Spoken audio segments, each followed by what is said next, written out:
Gather round. It's time for your Real Estate Chalk Talk with the Hittner Group at Coldwell Banker Burnett. Listen closely as your coaches discuss the culture, the economy, and the political scene, and how it affects your home and your real estate investments. Real Estate Chalk Talk is where you learn the science of buying and selling real estate and the art of living in your home. Your education begins in 5, 4, 3, 2, 1. Hey there, welcome to the program. This is your Real Estate Chalk Talk coming to you from the Hittner Group at Coldwell Banker Realty. HittnerGroup.com, Hittner Group, all one word, HittnerGroup.com, 612-627-8000.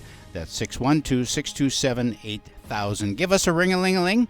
We'd be happy to have a chat with you about your real estate needs. And, of course, that first call is all with no cost and absolutely no obligation. Good morning, Calvin. How are you this morning? I'm good. How are you? Good. Junior is not in the studio today. He's got some outside business to attend to, so we're here live. Speaking with Mitch Gasson's going to be in the studio. Excited to have that conversation. But first, I just want to have a little chat about the market. I can't believe it. All the talk. Everything's going bad, Keith. Oh, man. No houses are selling. No houses are selling. Rates are at 8%. Yeah, rates are high. Nobody's going to buy. The world is coming to an end. The banks are failing. Everything is going upside down. But yet you're getting multiple offers on every property. The guy on the street is just like, you know something, I'm just going to work. Mom's pregnant. We need a bigger house. Yep. Going to go buy a bigger house. Mm-hmm. We were just talking off air in between here that every listing that we've put on this year has had multiple offers on it. And I'm just thinking back about every buyer that I've been working with. Have you been in multiples? Everyone in multiple offers. Yeah, and some of that's self-inflicted by your real estate community, right? Because you all like, hey, we got somebody, so you like rattle the bushes. You always say that it's some kind of a sin. That's what we're supposed to do. I know, but be the buyer, trying to like not having to compete and raise their offer. Yeah, well, the buyer's agent doesn't call everybody and say, come and bid on this. No, it's the listing agent doing the best work for his client. I will continue to say that. So anyhow, it's going really well. Keith Areno had a house on the market, and he just texted me. He said he had 64 showings. Well, it's today, tomorrow, and highest and best Sunday. And they've got, he said in his text, 2 appointments every 30 minutes for 2 days. Solid. He said, I suggest trying to get listings in Eagan, 2-story. With a pool. Well, you know what I mean? It's anywhere. And we know, I know the house. It's right down the road from where we used to live in Eagan. It's a great property. Right.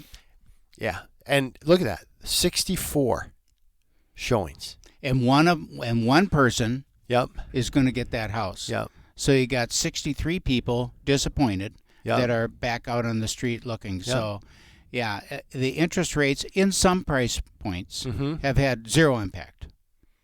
Have had zero. Oh, correct. Yep. Zero impact. Yep. They grumble. Oh, for about sure. it, yep. For sure, because we all know how much money the mortgage industry is making now, and because of these higher rates. That's it. Yeah, it's just margined up. Yeah, it's just kind of like associations. Exactly. But at any rate, it's just the market is robust. If you're looking to move and are thinking about, especially for people who are thinking of downsizing. The only holdback on that is where are you going to go? Because most of the time you're coming out of these big 2-stories and you're looking for a simpler floor plan, something that's easier to maintain. One-level living living kind of thing, not necessarily in an association. Sometimes that's why there's so much pressure on like Richfield and West St. Paul and even some parts of Cottage Grove and Eagan where there's a lot of ramblers, small ramblers, because you've got two groups of people. You've got the empty nesters group, which and the millennials actually competing with one another over that same property. Because for one, it's an entry-level house, and for someone else, it's a downsizing. It's a downsizing. And so those two groups are competing with one another over that property. So, and the new stuff that's coming on that is more targeted towards the empty nester is so expensive. It's expensive. So to build a rambler, for one thing, is expensive. Right.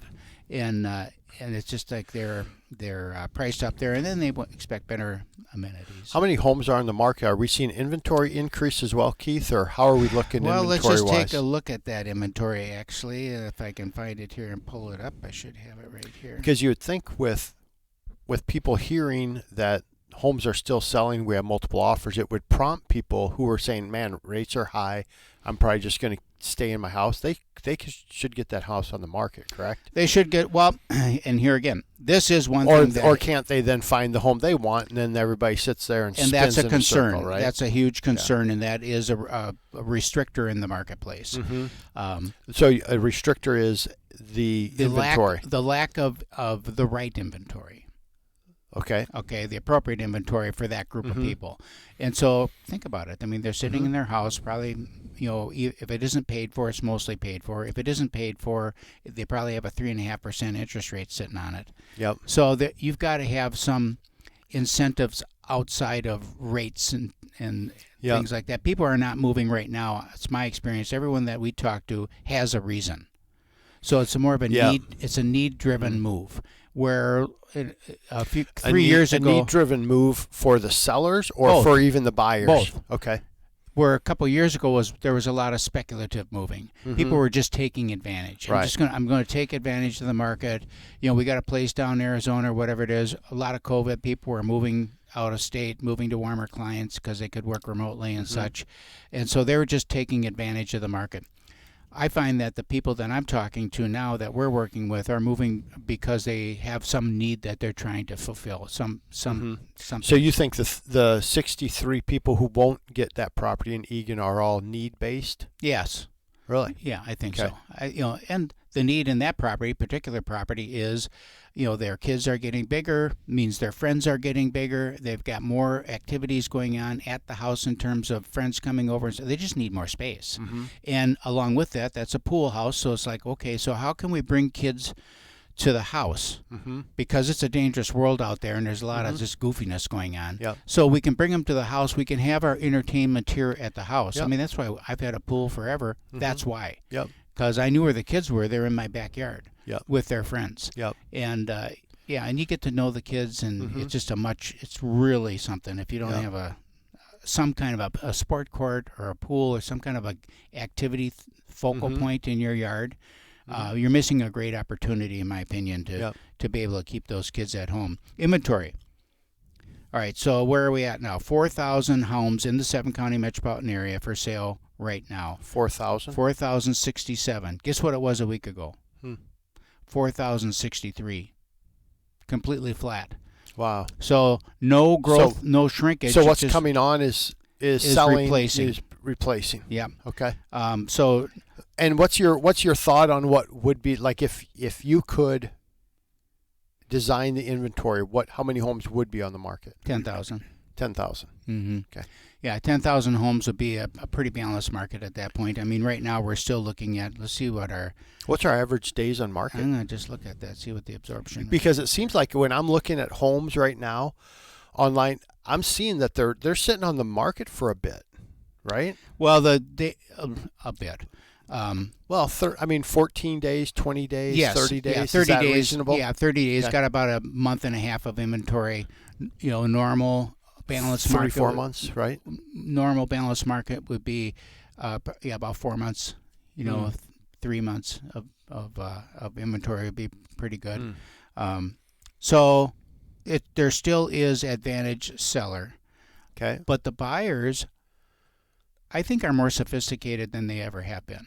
The buyers are. Okay. Yeah, so they're being more discerning when they come in, and they're doing. I was out last night with a couple, and we're going through the house, spending the time. We're not racing through the house, spending the time, taking note of, those windows are, open up that window. Yep, look at here, we got rotting in this window. They're kind of doing a mental checklist of things that are going to have to be done to that house, and then weighing that against the price of the property, just to be a little bit more thoughtful about running into it, because everything costs more. Yep. And then including getting those windows replaced. So it's kind of a fun. I think it's a great market, actually. I think it's fabulous because there's still the activity, there's still the excitement in the marketplace. All that is going on.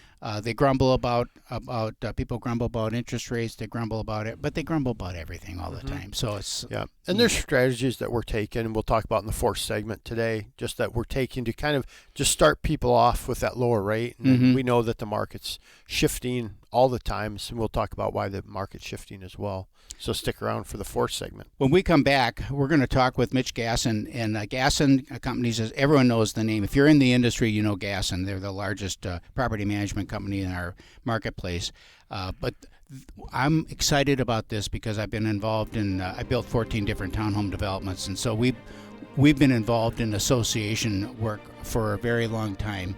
And that's evolving too, and we're seeing that more and more go into the single-family home neighborhoods, planned community developments, and we're going to talk with Mitch Gasson about HOA Assist, which is just another, like a new approach to an old problem of taking care of your properties. This is your Real Estate Chalk Talk. 612-627-8000 is the number to call, 612-627-8000, and we'll be right back.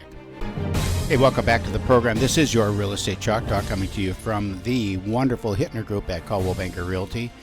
HittnerGroup.com, HITTNER Group.com. 612-627-8000 is the number to call, 612-627-8000. It sounded like you were going to try to go to studio there. I was. But then you lost it. Yep. And then you got to get that sponsor. You don't. Got to get Loan that Depot, sponsor back you on. could just use Loan Depot Could studio. do that from the Loan Depot studio. God forbid we promote. Yeah. Heaven forbid we have to raise the rates a little bit though on that one. All right, Mitch Gasson, welcome. Thanks for having me. Thanks for coming in. It's great to be here. Okay, so I have been involved in associations for 40 years. And we used to go into old associations that needed some facelifting and actually hold classes and invite the members in and explain to them what they needed to do to their property as an association to raise the value, because so many townhome developments and association properties were coming online that were new, bright, shiny, and then here's this old thing. So like, well, what do we got to do? And we would go back with that, and then the associations would, and some of them followed the advice, and most of them didn't, of course. Should we have him introduce first before? Yeah, so I'm leading to that. Oh, so, you are? Okay. So then with Gasson Company, everyone knows Gasson. Everyone knows Gasson. If you're either living in an association or ever been on a board, or if you have a real estate license, which is, it seems like most of the population, you know Gasson, right? More and more now, associations are just a part of the landscape in, of course, in townhome developments it's expected, but in single-family developments. And so many of them are self-managed. Mm-hmm. And it's a problem. More than you'd think. Yep. So you've come up with a company, a separate company, separate from Gasson, that is like Gasson Light, I'll call it. Sure. Yeah, that's a good way to put it. Describe that to me, and I want to know the why, or what instigated you. When did you start that? What was the thought process behind doing that, and then where is it going? Yeah, so like you said, we've been around for a long time. My granddad started Gasson back in 1969. My dad owns it today, so it's family owned. And when I started working there as a property manager, it was interesting because I never really thought I would do that. Uh-huh. And you start diving into the market when you dive in head on, things pop out at you. You know, whenever you're new or you get a new employee or something, they're the ones that always have the ideas, right? Mm-hmm. Because they see something you don't see because you're in it, right? Yeah. And so when I got there, I don't know, 2 or so years had gone by, and I was reading an article in the CAI magazine. Community Association Institute is what CAI stands for, and a number popped out at me that 35% of all community associations across the country, roughly 35%, are self-managed. And I just thought, wow, that's a higher number than I thought, because I live in this full-service world of, I can't believe that you would want to self-manage or how that would really work well for that amount of number of associations. And then you kind of dive into it, and as the market has shifted with increase in prices, I know building materials is up astronomical, insurance rates, And everyone's trying to keep up. Lawn Right. and snow vendors are raising prices. Management companies have to raise prices. Ultimately, the homeowner has to pay for that somehow with an increase of dues or a special assessment. And so what ends up happening is a lot of these management companies, this actually just happened a week or two ago from a local management company. They're just dropping clients.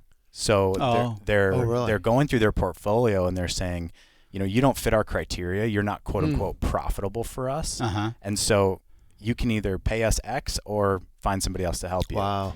The flip side of that coin is that where you saw a gap yes. then? Okay. Yep. Is these two things. Yeah. That shift of what these management companies were doing, and oftentimes that's your small to mid-size, HOAs. The other side to that is a lot of these small to mid-size and or single-family homes, like you said, are realizing maybe it's just not necessary to have a property manager, especially for a single family. Right. Yep. It's mostly common area. Yep. You guys Somebody have your has own to plant trash. flowers. You mow your own grass. Yep. You do your own maintenance. So why do we have to have someone driving around here giving us direction when it's not 100% necessary? But as from a real estate agent's perspective, when we go into any kind of an association property and we ask for the association documents or what does your HOA do, and they say, they're self-managed, it's just like this cold cringe goes down your spine. Oh, yeah. It's It's the Wild West. Oh, I my get God. that. Well, and you don't know who to contact. well, for it. it's that, But but anyway, you don't know what they're doing. Mm-hmm. So Right. that's where you come in. Yeah. Yeah. And so we do prepare real estate documents for you. And we essentially help, kind of the goal is to help communities identify themselves as being self-managed without having to do everything on their own. So our fee is incredibly lower than if you were to pay for full service. And what you get with that is more of the backbone, right? More of the meat and potatoes. The board can handle 2, 3, 4 vendors coming in and out of their community every now and again. Most of the time, especially in your smaller, mid-size or single-family communities, there's not a lot going on. Yeah. Right. People tend to get along for the Right. most part. There's always one. But it's relatively easy for them to just kind of navigate that over coffee once a month. And so what we're going to do is we're going to provide the financial protection and structure, because you don't want, Susan having access to the account that she can run off with. If Right. she's Which has happened. Which happens More than you think. unfortunately Shockingly, often. Yeah. Often. And if a board changes, right, they're volunteers. It's an underappreciated role. Very I've much so. been around that a lot. And, sometimes they just get burnt out and they don't Yeah. want to do this anymore. And if they were self-managed, someone else is now going to be doing the books. Someone else is now going to be calling those vendors or doing those types of things that the board has been doing. What we're going to take off of you is provide the consistency in the financials, the online portal aspect, so homeowners have a place to go if they need stuff. We can help them, especially here in Minnesota. We can help them with leveraging the resources on the full service side with Gasson, because we've been around so long. We know people. Right. So if you're a board in the state of Minnesota and you say, hey, we're looking for a new lawn and snow vendor, it didn't work this last year, give us a call. We can provide recommendations. We need help with maintenance. The difference between full service and us is, I can point you in the right direction, but you're going to make the phone call. Right. Whereas if I'm your property manager on a full service scale, I'm going to do everything for you. Okay, yeah, Right. that's where I was going to go. Yeah. I was going to go, what's the difference? What am I giving up by full service versus HOA assist? And I love the concept of what you're doing. What do I lose by going HOA assist versus full service? Yeah, that's a good question. So you essentially lose the physical body of your property manager, right? Because they're under contract to visit the association, doing a property inspection, typically once a month, and attend the board meetings. And again, there's way more, as I got into this, there's way more 6-unit, 12-unit, 20-unit, 4-unit buildings or townhomes, or that's just they don't need to meet monthly. Right. They don't need to. It's not necessary, Right. and you shouldn't be paying $1,000 a month or $800 a month or $1,500. There's a 4-unit that we're going to be working with here soon in May starting. They're coming 4 units.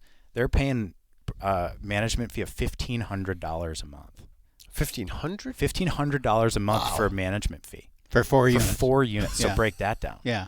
Right. Wow. And for us, I mean, you're talking, gosh, a few $100s. Mm-hmm. So at what point then, with that in mind, from a size standpoint, when do you think that an association needs to transition to full service from self-managed or something like that? When do you say, look, Really you guys, good you question. really need a full service deal in here? And they probably all push the envelope, right? Yeah. They're getting right there. They're Yeah. HOA assists or full service. Sure. They're like, I would live on that line trying to use Yeah. When you toy, a lot of people do toy the line, but that's a really, really good question because I'm always the first one to tell you that every community is different. They all have their own little DNA, and HOA Assist works really well for a lot of communities. It wouldn't work well for others. That's why it's full service companies like Gasson and all the other ones around are absolutely necessary for associations. So where does it toy the line? Depends on who's on the board. Depends on how involved they want to be. Do they want to sit back and wipe their hands and just let the management company kind of do all that? Or, do they want to save a little money with what's happening in the market and get a little bit more involved? That's where HOA Assist might be helpful. So I have some questions when we come back from break. I want to talk about single-family associations and the newer associations that have the walking paths, the swimming pools, and all of those amenities in a single-family association. How does that work in with what you're doing with HOA Assist and with a full-service management style company? This is your Real Estate Chalk Talk. We'll be right back after these messages. Hey, welcome back to the program. Thanks for staying with us. This is your Real Estate Chalk Talk coming to you from the Hittner Group. HittnerGroup.com, 612-627-8000. 612-627-8000. We're here with Mitch Gass, and we're talking about homeowners associations, which is such a prevalent thing in our culture and in our building styles. Everyone knows about and has heard horror stories and good stories about associations, and most of the time when anything goes wrong, they blame it on the management company and they blame it on the association. Right. More and more in single-family homes, we're seeing. Are you going to give contact information at any point during the two segments? Thank you. Yes, we are. HOA-assist.com. Thank you, Calvin. HOAassist.com. Do you need me to spell HOA for you? HOA-assist.com. Didn't I say that? HOA-assist.com. I thought I said that. I don't know if you did. Driver playback. Okay, let's it. HOA-assist.com. Kelvin wants me to spell HOA. It's HOA. Thank you. All right. 855-952-8222. 8 with 3 2s. 822. See, this is normally where you'd cut and retake, but this is good. All right. It's great stuff. Let's get on with it. Yeah, okay. So why would they contact? I'm thinking DIY. Who would contact you? Who would contact you? Like a board member from an association? Oftentimes it's a board member. Sometimes it's just a homeowner that's maybe thinking about getting on the board or has concerns or is unsatisfied with what's going on with their self-managed. Maybe they saw us on YouTube or had a bad experience with their management company. A little bit of everywhere. Really. Okay. If I wanted to find you on YouTube, what am I searching? You just search in our name, HOA Assist, and we'll pop up. Okay. Okay. So a single-family home, we've got an association that's self-managed. They got walking trails that need to be maintained. They got the monument at the front that needs flowers planted and such. A lot of the newer ones now, as a concession to the city to get the zoning, are putting in pools and playground areas and all that. All that stuff needs to be maintained. At what point the question is, should that be a full-blown association? I mean, a full-blown management company with full service? Should it be that? Or can they do self-managed? And at what's the transition point between the two? If that makes sense. Yeah. Those single families are larger, and we do work with those types of communities that have amenities like that.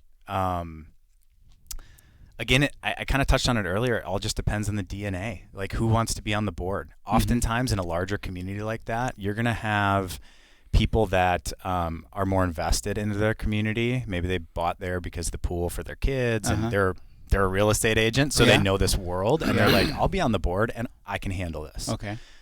perfect candidate for HOA assist.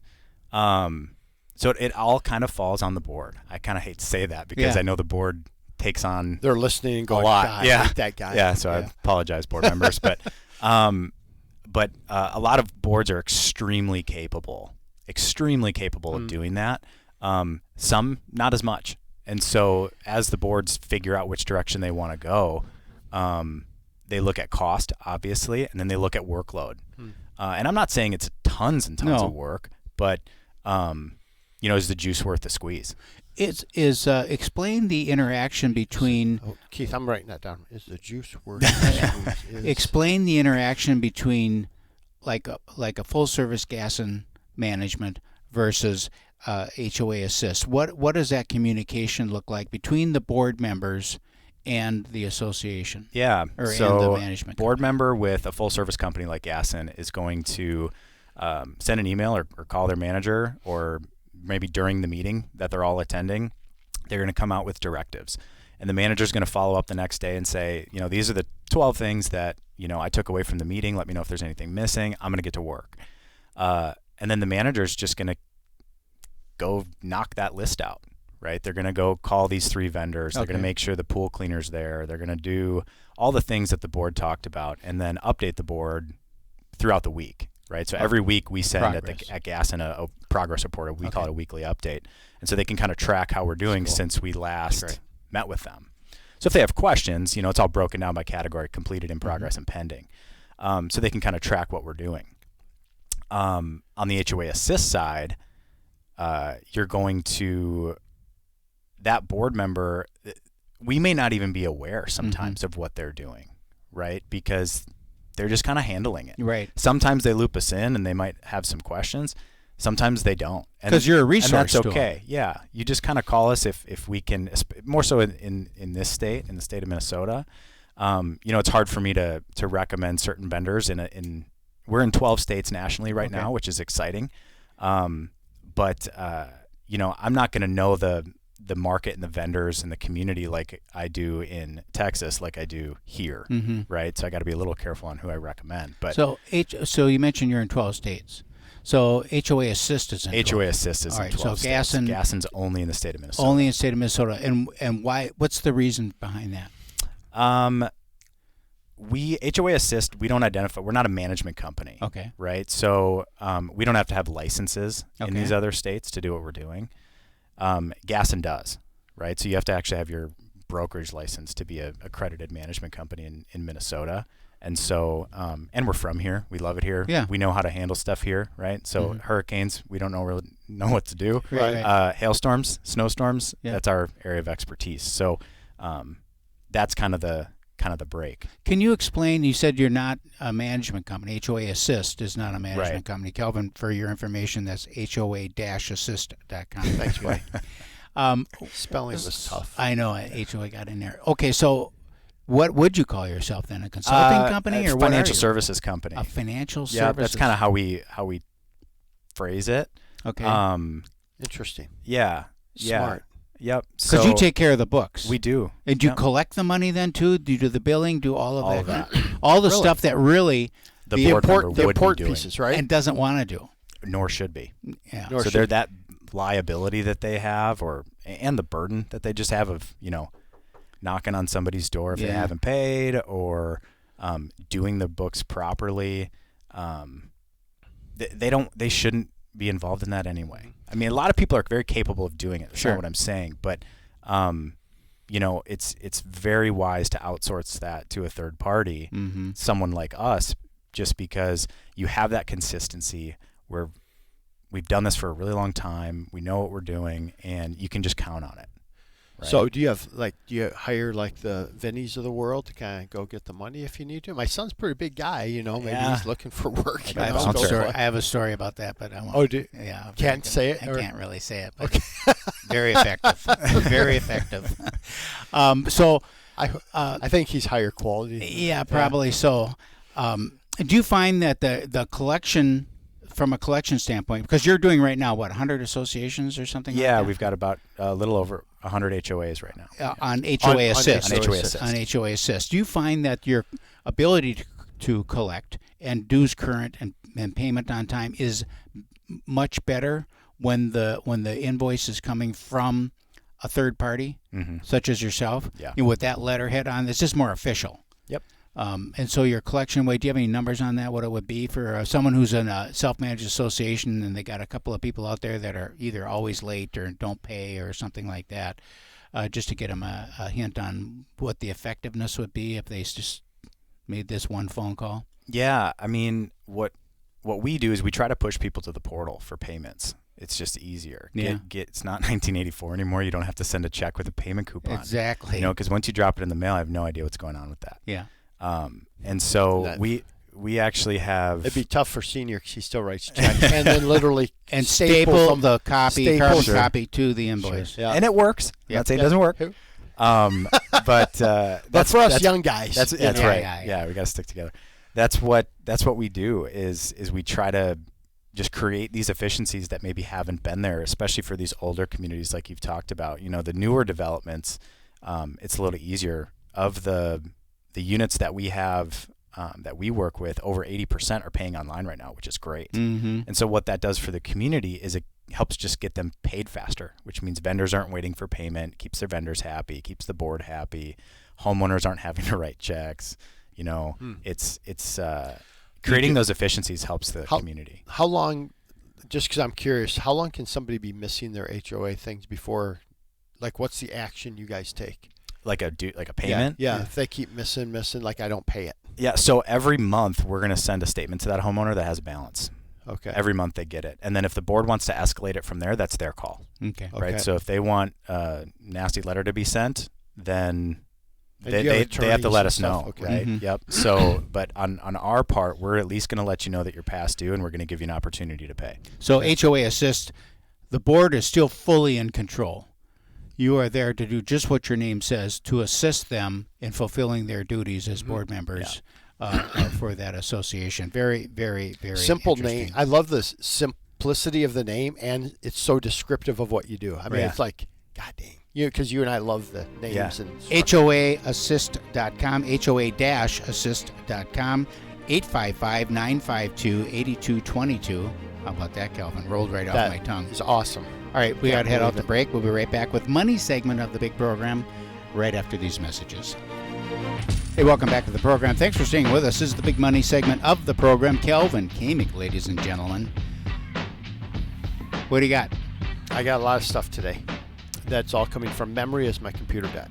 All right, remember your phone number? Let's start there. 651-231-2500 is the hotline. You can call at any time, day or night, and it will be answered most of the time. Most of the time. Yeah, most of the time.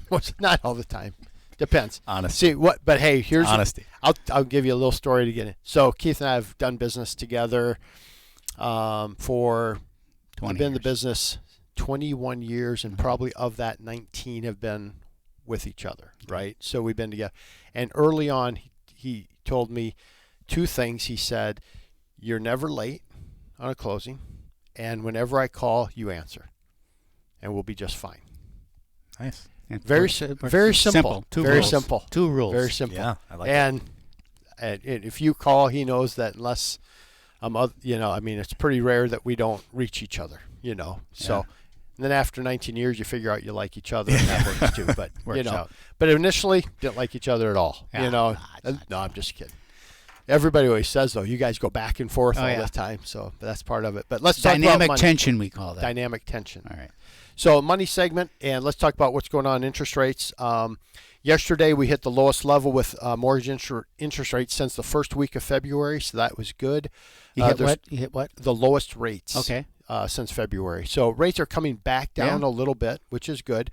There's a flight to safety. Investors are selling the riskier assets. It started with Europe, trickled into the United States. People are concerned just about bank insolvency, inflation, all the same things. The Fed raised rates by a quarter, so the banking crisis saved us a quarter in rate hikes. So they're going to go up 50 bips.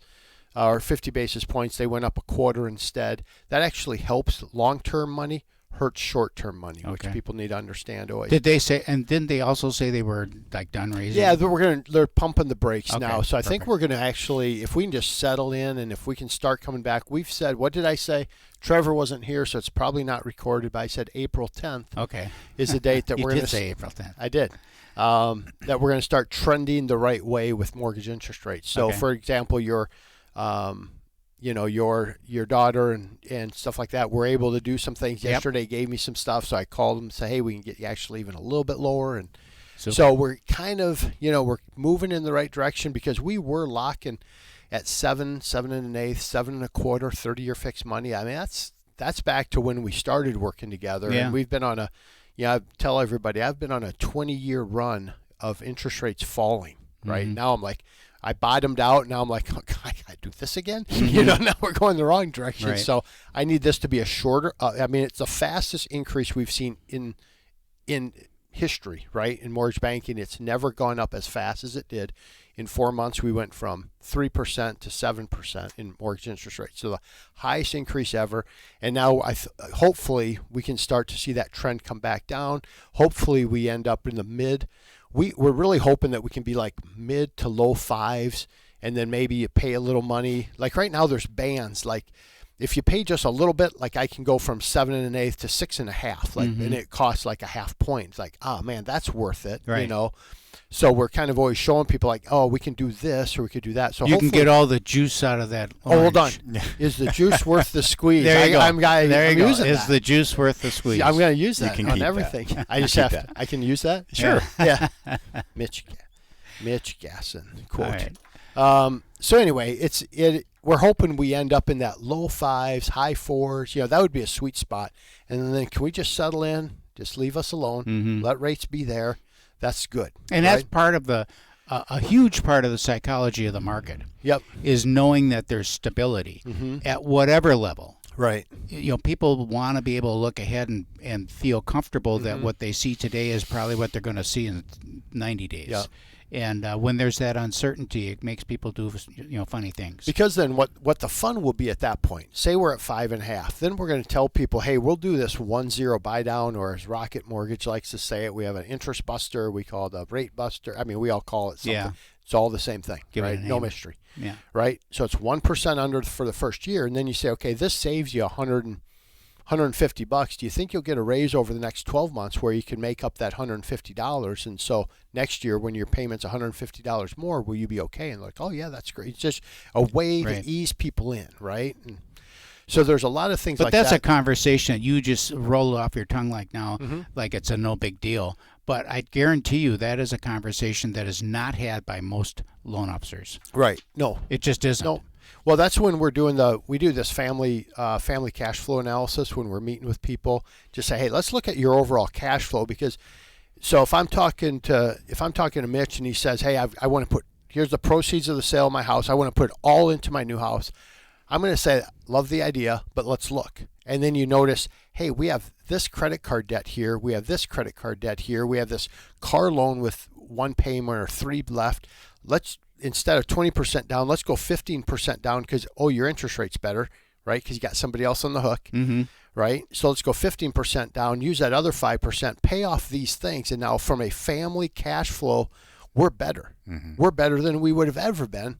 And by the way, it's deductible interest. So it's good debt, bad debt, right? So there's all these conversations that we have that is what makes, I think, how I do business and probably how our team does business probably a little bit better than most, right? Well, and just as a consumer, what an important conversation to have with your clients. I mean, if you're saying, that a lot of loan officers may not be doing that, what a value! What a value that brings. The only time it's been my experience is that the only time that even comes into the picture is if they need to. I need to get this credit card paid off. Sure. In order to have these people qualify. Then the conversation might come up. The sense of security. I mean, we talked about, you mentioned that, and again, as an outside consumer listening to the very first part of the podcast or the radio show, Yeah, is, your house that had 64 appointments with 30-minute showings. From an outside perspective, we kind of talked about it off air a little bit. I would have thought we were in, 2 years ago. yeah. Like if I'd have blacked out for the last 2 years, it would have been still 2020 or 2021 with crazy, crazy housing. So it's good for me to hear that. Right. No, because, like you said, That's listen. good news for the market. Yeah, absolutely, because you listen to everybody else and the sky is falling. Right. Well, and it doesn't make sense, right? Because I keep talking about high rates, how the payments are different, but yet you're, as we talked about, because this is the most popular segment, so it's probably good to hit on some of these things. We should have it be the first segment. It should almost be the first, but it holds people's attention. You're right. I mean, because they're they sitting wait. there. They sit there, family around the you. radio. But we talked in the first segment just the fact that you've had multiple offers on every buyer, multiple offers on every listing, and rates are flirting with 7, right? So now we're back mid-6s and all of that. But let's just talk about your conversation a little bit, because you helped my daughter, who's in Thief River Falls. Yep. So two questions there is, you don't have to. We're not just talking about Metro here, because you can do loans, all over the place. All over. Yep. Yeah. What's all over? The United States. Okay, so if I got a friend in Texas that needs my cousin's in Texas, he's a real estate agent in Texas, could easily be using your services down. Absolutely. Dallas. So we're all, loan depots everywhere, right? And then our branch, we're licensed as well, and I think we're up to 19 or 20 states now. Okay. So we can hit anything, and it's kind of fun. It's fun to learn different things, and like Illinois, pain in the butt. So can't believe how expensive it is to get a mortgage there, right? And not because of us, we're the same, but all the fees and stuff like that. It's an attorney state, so it's just. So yes, we can service people. So all over the place. my original thought was my daughter, who was buying a house in Thief River Falls, went to a mortgage broker, right, instead of me, and it was called me and apologized. Right. After So she called me and she chastised. said, "Can you look at these loan docs, because I don't understand it, and I don't like this guy, and I don't think we're getting the best deal." And I said, "Well, what'd Calvin say?" And she said, "Well, what?" And so then I, of course, had to chastise. You had to chastise her. because it's like, why on earth Shots wouldn't in you the guys? heart. So she wanted me to send me the documents. And I said, "Call Calvin." "Well, can I just send you the documents?" I said, "Call Calvin." So she called Calvin. She did, and they sent him over. Yeah. Here's what they were doing, right? Charge their rate. So we were at 6.5%. They're at competing against 7 1/8, charging them 1.2, like almost 1.3 points for 7 1/8. Yeah. And I'm at 6.5, and it was like a cost like 3/4 of. I mean, crushed it. Well, then they said, "Hey, they're going here," and then they were saying, "Well, we can do that too. We can go down to 6." I'm like, what a bunch of BS. Yeah. And I was just so. They were going to take advantage and make a haul. Oh my gosh. Yeah. And then they sent an email because Paul sent it to me, and he goes, and the loan officer's like, I'm going to be willing to give up some of my commission to help you on this. Okay. And I'm like, oh, sweet Lord, Yeah. Come on. How about just be competitive and fair right out of the gate, so we don't have to play the game, Right. Because, and I would just, so anyway, it was, it's always fun to compete for the business, number one. So if anyone's listening and they go, "Hey, we have an offer, let me compete for it. I promise I win." Call me at 651-231-2500. Love to earn the business, obviously. So I think that's about it. Okay, going out finally, and as we go out, rates currently 6.5. 6.5. All right, going sideways or Down. down? 6.5 on the way down. So you can buy a house today if you qualify today. You'll let that float for a minute, and you'll probably lock in at an even better rate than that. This is your Real Estate Chalk Talk, 612-627-8000. Thanks to Mitch Gasson for coming in. Thank you so much. HOA-assist.com is the website to go there, HOA-assist.com, or go to HOA Assist on YouTube. And check it out. They got 40, 50 videos out there, give you some good information. We'll see you next week.